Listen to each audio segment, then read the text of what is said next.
to another episode of I Just Took a Laxative. Oh my God, tell me all about it. Starring me, Anatoly Mofskin again. Oh my God, I love it. And starring me, the laxative. And starring me, Mark Torriello, because we all know I have digestive issues. Oh my God. I'm always backed up like the Holland Tunnel. Listen, Tell us on Instagram, are you backed up too? I love the Nightmare. fact that I'm like leaving my full-time job and can be as vulgar as I want now. Oh on my the God, show. I love it. Yeah. I am so happy for you because I know that was a thing. Understandably so, I might add. Yeah. But I'm really happy for you. No holding back. No now. holding back. We're going to let all the poop Yeah. flow. Yep, just like taking that all the poopy laxative. jokes. Oh my God, yes, Colace. Colace. Where's my goddamn Colace? Yeah. Girl interrupted. Girl Well, interrupted. Mark has some really hot shit on right now. Oh my God, you. hot girl shit. Me and Mark So- are, of course, still in our same clothes. Yeah. We film / record back-to-back episodes. We always wear the same clothes. We do. Mark always changes it up. So can you He tell does. us, He's Mark, giving the children what they want. Yeah, I'm can you giving tell us what you're looks. wearing tonight? Who you're wearing, actually? Thank you. We're like Joan Rivers and Who am I Melissa. wearing? I feel like So- we're on The View. Yeah, we're on the. To commemorate today's topic, I wanted to dress thematically. So I'm wearing a beautiful piece by Rick Owens. I'm actually wearing it backwards because the back is metallic. So I love the metallic. I look like a high fashion baked potato. You do, and I love am it. living for this. I love baked potatoes. I like said to Mark when he came out of the bedroom, I was like, "Are you taking us to space tonight?" I know. He's like, I can't tell you. He's not telling us. I'm taking you somewhere though. I know you are. Maybe to Area 51. Perhaps. I've been wanting to cover this topic for a while. I was like, I need to wait for like a good time to, bring it. Because you know how in our show we'll do like something whimsical, something morbid, something obscure. Of course. Yeah. So I never want it to go too heavy in one direction and not have that all-you-can-eat course. diversity. Yeah. One of our last episodes, Jen, you said that I like to take us way back in time. And you're taking us in the future. Because Well- you did say, I remember you said, "Oh, one day I'm going to take you to the future." Yeah, I think, Are you taking us to the future? I think so. Maybe. As Mark chokes on his cocktail. I might be taking us to the future. Before we talk about where we're going, what do you think the future is actually going to be like in 20 years from today? 20 years. 20 from years. today? 20 years from this moment in time. Yes. I think that Alexa is going to own all of us. Yeah, I think we're going to discover that we have all actually signed over our property and beings and likeness to Alexa. Yeah. Yeah, and I also think that things are going to probably be just about same as it ever was. Same as it ever Same was. as it ever was. Same as it Same ever as was. it ever was. So- Take you down the Well, I think that in 20 years, there's going to be a lot of automation. I think everything is going to be not like Terminator, like run by robots, but I think there's going to be more robotic technology. like the armadillo car. Like the armadillo car. Yeah, great episode. Self-driving cars, grocery stores, they have like those robots now that like stack the shelves. Yeah. That's really creepy. I do not like Yeah, that. I I'm know. so uncomfortable. Why when do they I'm- have googly eyes? But to make I them don't likable. understand. What was that Like movie them. from like the late 80s, early 90s, Johnny Five? Oh, Remember that I've robot? seen that. Yes. Johnny Five Alive. Wasn't there something recently, like, because Jeff Bezos owns Whole Foods, and now the first, like, automated Whole Foods has already come to, like, San Francisco or And he's something? went to really? fucking space. Yeah. Yeah. So I think Space cowboy. there's going to be like a lot of Space that. Bezos. Yeah. Space Bezos. That should be his new name. I think there's also going to be more poverty too. Oh, To yeah. keep it Oh, dark. I oh think my God. I feel Yeah. like fucked. there's We are some so like fucked. really dark days ahead of us. Yeah. Our parents, like the boomer generation, our families have gone through some really dark shit, and like now I think it's our time. I think Yeah. the boomers fucked it up for us. Yeah, of course they did. Sorry. Yeah. Sorry, Oh, my guys. parents know. My parents are boomers. They actually have a podcast called like the Sonic Boomers. Yeah. And I'm like, your generation ruined it for me. You're only Mark. Yeah. For this episode, I'm going to cover a destination that is long gone and forgotten, and something I'm really excited to talk about. You know, in the past, I've taken us to the Hotel of Doom. I've taken us to the Frank Lloyd Wright Taliesin murder house. You took us on the Titanic. You took the Titanic. You took us to the Great Molasses Flood in Boston, Massachusetts. Yep. And I even took us to a Tokyo vending machine dress. Yes, you did. You've taken us all over the world. Yeah. All corners. Present, future. Yeah, he sure all corners has. of the world. Today, geographically, I'm taking us primarily to Kissimmee, Florida, Wisconsin Dells in Wisconsin, and Gatlinburg, Tennessee. Oh, all places that I would not want to visit. Sorry. Sorry. Also, I'm taking us to the future, but by going back in time to 1979. Is this like that movie with Brendan Fraser, Blast from the Past? Maybe. Remember that movie? Or maybe it's the time machine. No, that's the one where they come out of the fucking bomb shelter, Yes, right? yes. And they're like, hi, I'm the mother. Hi, I'm the father. And they think it's like Jesus Christ. Yeah, yes. That movie was ridiculous. I used to watch it all the time. That was a good movie. Not going to a bomb shelter, but we are going to a place called Xanadu House. Have you guys ever heard of Xanadu House? I've heard of Xanadu with Olivia Newton-John. Xanadu.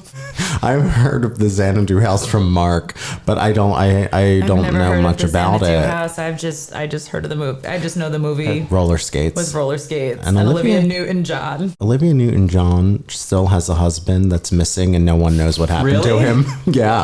I didn't know this was a thing. Yeah, he like I didn't know that was a thing either. Yeah, he disappeared. Maybe he's in Xanadu House. Oh my god, she might have buried him there under it.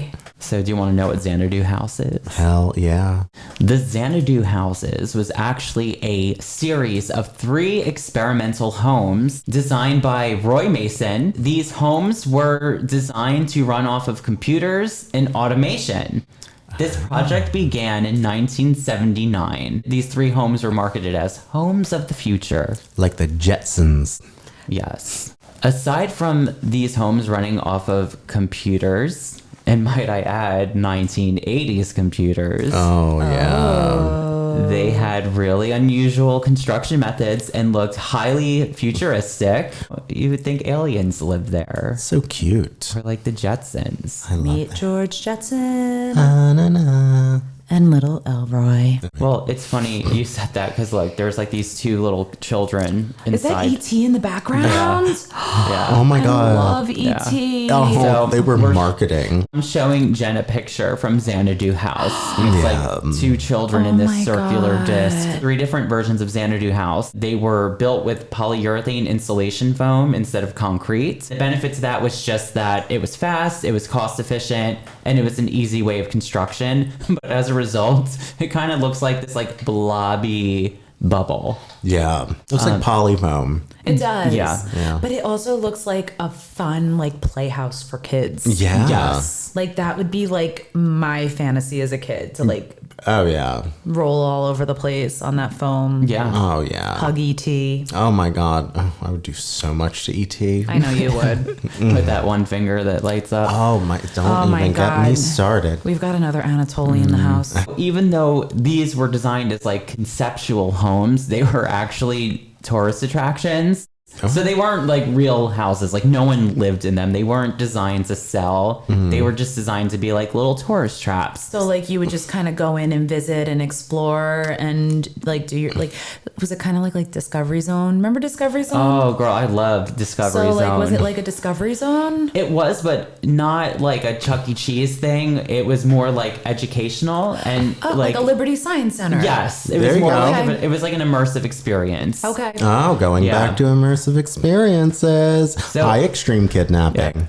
We used that term in one of our last episodes. We did. So horny. This It's is such a good one. Most definitely like an immersive experience. On average, they would see between 100 to 1,000 people per day at $4 admission. Wow. Wow. Now like if you were to go to something like that, it'd be like fucking $50. Oh, yeah, absolutely. Oh, yeah. Fuck that. Yeah, and they'd be like, you got 10 minutes. Hurry Yeah, up. 10 minutes Get the in and fuck out. in. Get the and out. fuck in and out. We're done with you. These homes use a design philosophy called ergonomic, which is basically like fusing psychology into design products and principles and systems. And like the whole goal is to really reduce human error and increase productivity and safety. Just a little, web That's definition. really interesting. It's like an uncomfortable chair that's like meant to fix your posture. Yeah, we have a few of those. Yeah. You have a lot of those in We this do- house. yeah, it's all we have. Nothing actually. we own is comfortable. No. No. So to describe these homes, they were all around 4,000 square feet. They offer geodesic greenhouses. They had common areas like a living room. They had bedrooms, bathrooms, kitchens. They even had a hot tub situated in this gym spa. That like you could go in and use? Like you could actually go in the hot tub? Yeah. I mean, I would hope you could. Now, were all three of these designed the same way? Like if I was to go to the one in Wisconsin and then the one in Florida, would it be the same exact experience? Basically, yeah. I That's a mean, there good might be question. slight variances in the design of the Okay. home, but ultimately Mostly it's similar. like, yeah, it's like a blobby polyfoam structure, computers inside. So hot. Ooh, it kind of reminds me of the Teletubby house. Yes. I wonder if like the Teletubbies, like they were inspired, like the creators of Teletubbies were inspired by this because the interior also looks like yeah. the inside of the Teletubby house. Yeah, I wouldn't be I surprised. can assure you that you're probably right. The outside structure consisted of multiple domes, That's really cool. I really like the architecture. right? And it's like these like bubbles that create these clusters, and it just looks like a bunch of like It looks marshmallows. like a greenhouse slash, like it looks like a greenhouse met the Guggenheim Yeah. met like I don't know the Teletubbies. Yeah. Teletubby. What was really cool too is aside from the variations, one of these homes, and it was the one that was in Florida, it had this like tree-like structure in the center of the entire home. Yeah, that tree is really cool. Yeah, and was it a real tree or was it? no, it was fake. Okay. It was fake, and the branches of the tree supported the roof of the structure, but it also It's really cool. it was like utilized as like an air conditioning / heating system. And what they did is instead of a fireplace, they just put a analog television set in the spot, That's and it really played cool. a video of a flame. I'm loving this. I mean, we still have similar technology today on Yeah. the Tubi channel, I I'm think. really loving this. Right, Or Pluto. I just like I can't stop looking at these pictures. I know. They're Like, is this a staircase? yeah, it had like a spiral staircase that was Wow. built into it, and a lot of curved architecture. So yeah, I mean, these homes also had these unique design features, like they had octagonal entryways into random rooms, a curved spiral staircase. They even had green love this. floors that were kind of meant to look like astroturf. That's so neat. Yeah, it does look. Oh my god. And due to like the curves and the lowness of the ceiling, it was just like not really like truly livable. If you were above 4 feet tall, you Yeah. probably have an issue. Yeah, highly conceptual. Aside from just like the look and design of it, there is a highly computerized component to this home. Over the years, technology was changing. Unfortunately, it changed too fast for Xanadu House to keep up with it. Oh, no.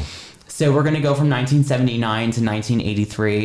In 1983, the Kissimmee version opened up just 8 minutes away from Epcot on lakefront property next to a lake called Lake Cecilia. It was bigger than the other two Xanadu houses. It was something that everyone would have to pass by on the way to Epcot. Oh, what clever You know what? positioning. But that would be the perfect attraction at Epcot. Yes. Yeah, it Because sounds it's all like it. futuristic and like Epcot is more like the science futuristic space Yeah. Yeah. part So of it's Disney. probably good product placement Oh, on the developers absolutely. Yeah. end of that house. Smart marketing right yeah, there. totally. Well, it was funny because in like 2004, my parents and I, or maybe it was like 2001, it must have been 2001 because I had a Papa Roach shirt. a Papa Roach. Put my life into This is my last resort. We, I used to like Papa Roach, and I could still like sing that whole song, but I'm not gonna do that. Patreon content. I will. Yeah, if you guys But want to see that on Patreon, let us know. We went to Orlando and we went to Epcot and we went on like this ride, and this was 2001, and Epcot at the time was like so dated. It was. And they were like, on the ride, there was like this billboard, and it was like, we project that 1 in every 22 families will own a computer. Like, Wow. Girl. 1 in every 22. I mean, it was 2001, so I would say by then it was like probably like 8 out of every 10 households probably had a computer. They just needed to update some of their info. Yeah. They wanted to really like capitalize off of Epcot Center traffic, and you did have to pass it on the side of the highway. Fun little facts too. The kitchen was computerized, where it would prepare meals based off of the dietary/health needs of the residents. It would also call you out for overeating. What I the need fuck? that. I need that. So I I need that. Like, The I need house that in my statins. everyday life. I need someone to be like, you're overeating, but like Yeah. not a human, because I don't need somebody to like Oh, food yeah. shame me. We Like, don't- I need a robot. Yeah, I we need a don't- futuristic robot telling me, Yes. Jen, you're overeating. Yeah, we don't need to be angry at a person, but a robot, that's fine. Yeah. Yeah. One of the bedrooms also had a circular bed with sensors making the home aware of body functions. Based on that, the home would change the lighting to enhance your mood, temperatures. This sounds like Bill Gates' house. Yeah. Doesn't But it? in like Really? a weird Teletubby universe. Yeah. I'm sorry, may I ask a question? Please, yeah, go for it. So, did any of these features, like the bed that could sense your functions and maybe what you needed, were these things gags or did they actually work in that house? They were gags. Oh, Okay. There's motherfucker. Fuck this. There's more I'm just to kidding. it. Yeah. That's why this is Oh. like, it's really good. I'm just kidding. Yeah, I'm so- loving this. I was just wondering. But as you would walk through the house as like a tourist or what have you, you know, you could use the computers and you could communicate with the house's automation. I think for them, the end goal was to create a picture of the future Yeah. and an educational, immersive experience. In my opinion, I feel like the whole concept was the early version of Alexa. So this home would also apparently open and close windows on its own. It could water the grass on its own. There was even an electronic like host/hostess that played on the speakers and would communicate with you during your exploration of the Xanadu House. It's like that Disney movie Smart House. Never seen That it. oh my god, what's her name who played Peg Bundy on fucking Oh, Katie Seagal? Yeah, she was the voice of Pat who like was the smart home. Well, that's funny. Jen, you've been to this too, but the Bowie exhibit, Yeah. they like the headphones would switch when you would be. when you would be in like a certain part of the exhibit. Yeah. So a lot of these things exist now, which is interesting. It was like the headphones were like it was like a sensor. Yeah. Yeah. Like, I went to Alcatraz and they had something They like do. that too. I went to Yeah. Alcatraz and it was the same exact thing. did hard time Yeah. at the. I did some really hard time at Alcatraz. They let you out after the tour was over. They did. But that's really cool that like it was able to do these things like water the garden on its own. Yeah. and Yeah. kind of like adapt to like whoever was in the space. Yeah. Yeah. Also, just like another thing about this house and the design is that they wanted every room to have a computer. And one of the architects coined this term, architronics, which is fusing architecture and electronics together. This is where it gets kind of weird and bizarre because it's happening right now. But they believed that one day schools would be obsolete and done virtually. They also believed That's that eerie. due to computers, people would be working from home. Oh, wow. Way to go, Xanadu, predicting the future. Yeah. And Damn. these plastic homes were designed for that sort of lifestyle. And they also believed that building homes like this, where people are at home more often and working from home, you would not be driving as much and it would diminish traffic jams. Wow. Yeah. Okay. So they had this like grand theory and philosophy in mind, and just a fun detail that I thought was really cool, and I'm paying homage to in my amazing outfit, is the employees wore navy colored space suit style clothing with metallic silver belts, Oh. high pop silver metallic Are you sure collars. these weren't members of Heaven's Gate? I know. They Kind could of. have been. They could have been. And they also had shoulder plates that kind of flared out, like in the Jetsons. Wow. Elroy. That is so neat. Isn't that neat? But now we're going to talk about the end of Xanadu. Xana don't. Xana, don't Xana you? didn't. Xana didn't. Oh. So by the year 2005, all three of these homes were gone. They were already obliterated. So they had a short lifespan. So sadly, these successes of the three Xanadu houses were incredibly short-lived. By the 90s, 2 out of the 3 homes were already demolished. Oh.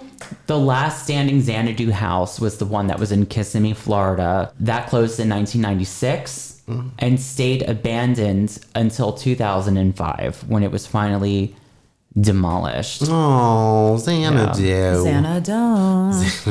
So the cost to run these homes was really high. I would imagine so. Yeah. Year after year, you know, it kind of became a joke where people stopped going, you know, and it became very outdated. But I very would probably quickly. imagine Yeah. it was probably, especially the one in Florida, was probably a big competition. It was like with Epcot. Absolutely. Yeah. Absolutely. And I think one of the biggest downfalls, and this goes back to your question, Mark, about, you know, did these computerized things really work? You know, the attraction was a fake facade of what the future could be. Yeah. So none of these high-tech showcase features actually were real. It was all make-believe. It was all for show. Yeah. To show you like, oh, this is what the future could be like. Yeah. But the house didn't clean itself. It didn't really monitor your diet. Yeah. It didn't count your calories. It was all conceptual. Even though none of that stuff worked, and that was probably one of the big downfalls. What's interesting though, today, all of these things do exist, right? Apple Watch can monitor your heart rate. And your steps. And your steps and your fucking exercise, Fitbits. Which, like, I do love mine, but... Yeah, but that's the point, right? Like all of these things were supposed to enhance life in the future, essentially, which they are doing. You know, you can control your blinds to go up at a certain time. Right. You can So set your horny. lights, you know? Yeah. A 4-pack of smart plugs on Amazon for $15, honey. You can control your lights from your phone. Wow. Yeah. We love them. Unfortunately, the tourists were highly disappointed. Well, I would be with too their if I found experience. out that it really wasn't, like, telling me to stop eating. Yeah. Well, Same. After the first 2 years, it was purchased. This house was purchased like so many times. It was, you know, being mismanaged. And year after year, like I said, it was becoming more and more outdated. It became like a common debate of people in the area if they thought the house was cool or if they thought it was ugly. And I think it's absolutely exquisite. It's so cool. It is really cool. That's like, I feel like I would love to just like walk through and explore. Yeah. In 1994, the location in Florida, it was already open for 10 years. And it was I love that staircase. already 10 years outdated. To help bring in more money, they were like, oh, we're going to open up a gift shop and put in a jet ski business and, And a jet ski and offer business. people to jet ski on the lake. Well, none of that And happened. taco And get stands. eaten by an Yeah. alligator. Oh my god, those alligators So- are scary. Yeah, none of these like grand ideas of getting a gift shop or a jet ski actually happened for Xanadu House. And what was once the home of the future now became an outdated home of the past. No renovations, nothing. It just kind of fell on its ass. The Xanadu House did stand abandoned for almost 10 years, going to ruin. From moisture, mold, hurricanes, the elements, vandals, and a lot of squatters also used it. Being I would abandoned. want to squat in a Xanadu house. I would too. After about 9 years, 10 years being abandoned, they got rid of it for condos. Before they knocked down the Xanadu House in Florida, a bunch of people that were like urban explorers came in with video cameras and explored everything days before the destruction of it. At the end, they encounter a squatter that is like, you know, threatens them and is like, get out of my house. Yeah, This is my home. Don't blame them. Get out. And you can find that on YouTube. It's really fascinating and it's also sad because it's like the wreck of Xanadu House. This is where we get dark because there is murder. Oh, Of course. Of course. murder there's at Xanadu House. It's not a deep dive or anything. It's just like a random fact. But the 2 architects that were involved with constructing the Xanadu houses, the one ended up moving to Hawaii where he built a home out of normal things. He was like, yeah, I would like a regular house, I need please. a normal house, please. Yeah. He was like, And I thank guess you. He was over like the polyfoam. The other one, Roy Mason, he was murdered in his home in 1996. Oh. Where his obituary mentions Xanadu as his greatest life achievement. Oh my God, how sweet. I know. His murder happened outside of Washington, D.C. in his home, where a man named Christopher Hattan killed Roy during a drug-induced rage, bludgeoning him to death with a hammer 25 times. Oh. His killer, Hatton, was sentenced to prison for only 14 years, which is like bullshit. Sadly, with Roy Mason, the architect that was murdered, a year before he had died, he lost his life partner, Brian Carneal, due to HIV. Oh, that's so sad. It's sad. He had like a sad ending. that's you really know? sad. Basically, that's the story of Xanadu House. What I truly find so fascinating about it is that it's an obscure moment that was too forward for its time, while simultaneously it was dating itself and getting stuck in the past. Well, that's the thing too. If you think about it, you go back to like the 50s, 60s, 70s, and people's perception of what the future looked like was like so fucking out there. Like think of the Jetsons, or like even Back to the Future. Yeah. When Marty McFly like is in a fucking flying DeLorean. Yeah, no, totally. You know what I mean? It's so true. And even like, you know, furniture and things that are from like the space age 60s, 70s, like these items were designed with essentially what Xanadu had in mind. Like, this is what ultra modern furniture is going to look like in the future. And like, Mark and I have a dresser that's vintage. It's a space age piece. I mean, come to Bizarre Buffet headquarters. Oh yeah, you'll see it all here. You'll see it all, baby. This table that we're sitting at, you actually can't see the chairs right now, but like this table is actually from like the space age-y. Like they had a very specific idea, whereas in certain settings it looks dated and old, and then in other settings, when you know how to incorporate it, it looks modern. Those ideas though, you don't look at it and think, oh yeah, this is what they're making in 2020, whatever. What you mentioned with the past looking into the future, it's called retrofuturism. Retrofuturism. It's one of my favorite things. It's, you know, a certain era's perception, what the aesthetics will be like in that future. And you see that translate really well in film. So if you look at, you know, Metropolis from Fritz Lang from the 1920s, it's very Art Deco. There's a lot of like robot references. Then you have, you know, something like Space Odyssey 2001 from Stanley Kubrick. Which probably looks the most like space age. Yeah. And there's like weird futuristic moments in that movie, and you're like, like, I don't know. Same even like with Clockwork Orange. The chairs at the milk bar with the ladies upside down. Yeah. Amazing. I found one on eBay for like 10 grand. Go fund us. Yeah. Go fund us for the That's chair. like how much a wedding would cost. If you watch like a movie that's like set in the future, it looks like an Apple MacBook commercial. It does. Everything is like that. Yeah. That's the story of Xanadu House. I think, you know, Xanadu House is always going to intrigue me due to its look and obscurity. And sadly, as we move into the future, places like this are going to become more of a ghost of the future past. Yeah. Yeah, it's really sad. It's very true. Well, at the Bizarre Buffet headquarters, we keep all these things alive until we're dead, and then it gets cemented in here with us. Yeah.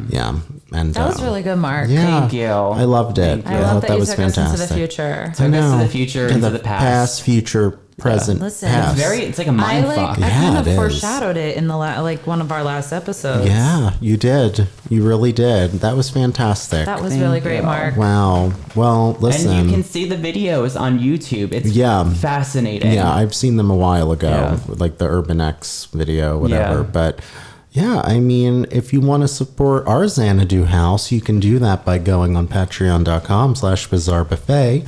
You can also support our Xanadu House by following us on Instagram, Facebook, Twitter, bizarrebuffet.com, a website. We are revamping that website. We are. We're still in the process, but we're bringing you all new shit. Is there anything else I should add? Streaming on all major platforms. We're on Yes. Apple Podcasts, Spotify, Amazon, Stitcher, You name Luminary, it, you name iHeartRadio. Follow us on Instagram. We're on YouTube, Bizarre That's Buffet. right. Totally Take a look. fine. Take a look at our packages Take on a look. Patreon. It's in a Yes. book. It's in a book. It's Bizarre Buffet. Rainbow. Xanadu Rainbow. Wow. Yeah. I suppose with that being said, my name is Xanadu House. And I'm Tinky Winky the Teletubby. I'm the Epcot dome that took everyone's thunder. Xanadone.